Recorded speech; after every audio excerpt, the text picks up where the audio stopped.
मैं इस समय मुजफ्फरनगर में मौजूद हूं और यहां पर जिला बार संघ के चुनाव चल रहे हैं और मुजफ्फरनगर पूरे उत्तर यहां पर चुनाव चल रहे हैं जिला बार संघ के। और मुजफ्फरनगर बार पूरे उत्तर प्रदेश में एक जानी मानी बार है और बहुत ही मजबूत बार है। हालांकि पिछले कुछ समय से देखा जाए तो बार और बेंच के जो रिश्ते थे उनमें खटास भी देखने को मिली है, लेकिन ये चुनाव हो रहा है, बहुत महत्वपूर्ण चुनाव होता है क्योंकि जो अध्यक्ष और सेक्रेटरी और जो कार्यकारिणी बनती है वो तय करती है कि बार और बेंच के रिश्ते कैसे होंगे।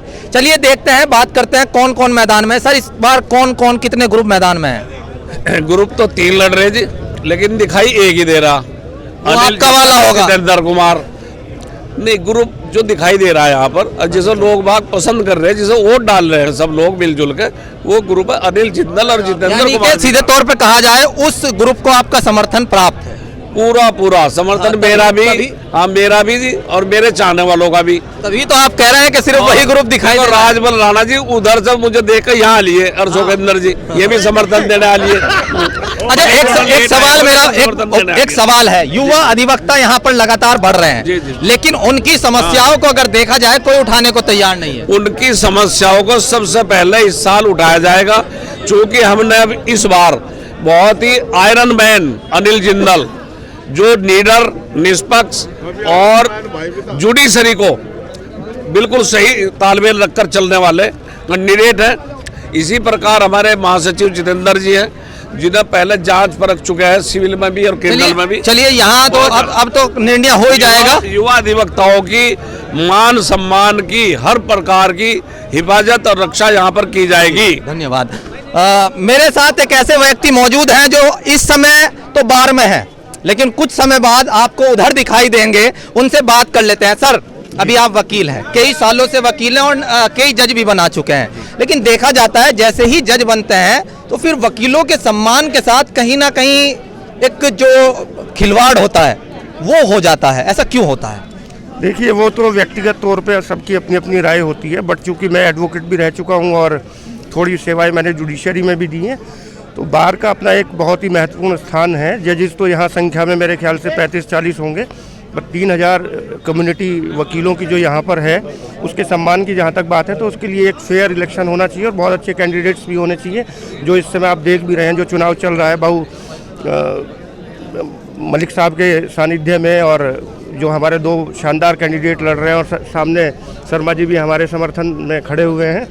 तो ऐसा नहीं है, जो अभी आप बाबूजी से एक बात कह रहे थे कि साहब ये आपका ग्रुप होगा इसलिए आपने बोल दिया, तो ऐसा नहीं है कि ग्रुप बाबूजी का है। यहाँ तमाम हर कम्युनिटी के लोग इस ग्रुप को समर्थन दे रहे हैं, चाहे वो साकिर भाई हों या खुद आप ही क्यों ना हो और मैं क्यों ना हो। यानी देखा जाए तो जो परिवर्तन होना चाहिए वो इस बार हो रहा है। बिल्कुल 100%। कल नतीजे आपके सामने होंगे। इस वक्त काफ़ी आपको पता ही चल जाएगा कि क्या होने वाला है, और उम्मीद तो यही है कि हम बहुत अच्छे तादाद से बहुत अच्छे वोटिंग के साथ में जीत दर्ज करेंगे। तो ये भानु सर हैं और विनय राणा जी। सर, एक सवाल मेरा आपसे यह है, ठाकुर पवन कुमार, माफ कीजिएगा पवन जी, मेरा सवाल आपसे है, ठाकुरों का जो समर्थन है वो इस बार जिंदल ग्रुप को मिला है, क्या आपकी उम्मीदों पर पूरा उतर पाएंगे जिंदल साहब? बिल्कुल, जिंदल साहब और जितेंद्र जी की ईमानदारी की कस्में खाई जाती हैं कचहरी में, और उन्होंने पहले भी काम तो बहुत खाई जाती है, लेकिन सर नतीजा नहीं, आप भी कचहरी में हो और हम सब भी कचहरी में हैं। जिंदल साहब और जितेंद्र जी के बारे में जानते हैं, उनकी ईमानदारी के भी जानते हैं, और उनका जुडिशरी में कितना प्रभाव है इस बारे में भी हम सब जानते हैं। इसलिए पूरी कचहरी में 36 बिरादरी ने जिंदल साहब और जितेंद्र कुमार जी को समर्थन देने का फैसला किया है, और चुनाव आप देख ही रहे हो कैसे धुआंधार चल रहा है। तो ये लोकतांत्रिक देश है और यहाँ पर समय समय पर चुनाव होते रहते हैं।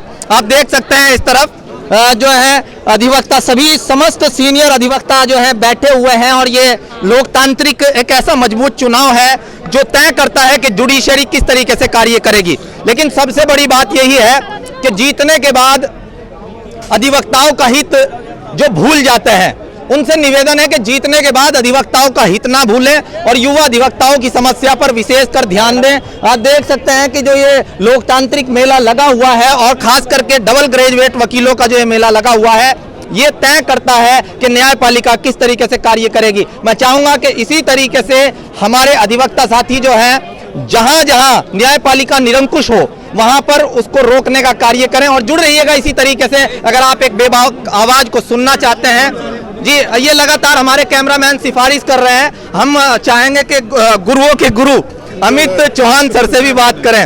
सर, आप बहुत सारे जो विद्यार्थी हैं लोग के उन्हें पढ़ाते हैं, लेकिन देखा जाता है कि एक कमजोरी लगातार आ रही है।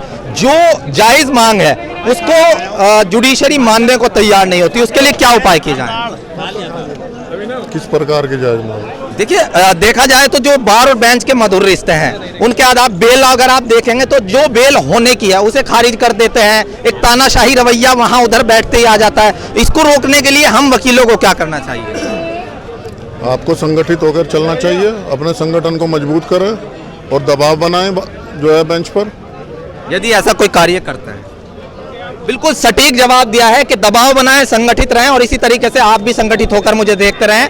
अब मैं इसे यही समाप्त करता हूं। जुड़ रहिएगा मेरे साथ, मैं शाहिम हसन, परफेक्ट खबर आपकी आवाज आप तक। परफेक्ट खबर आपकी आवाज आप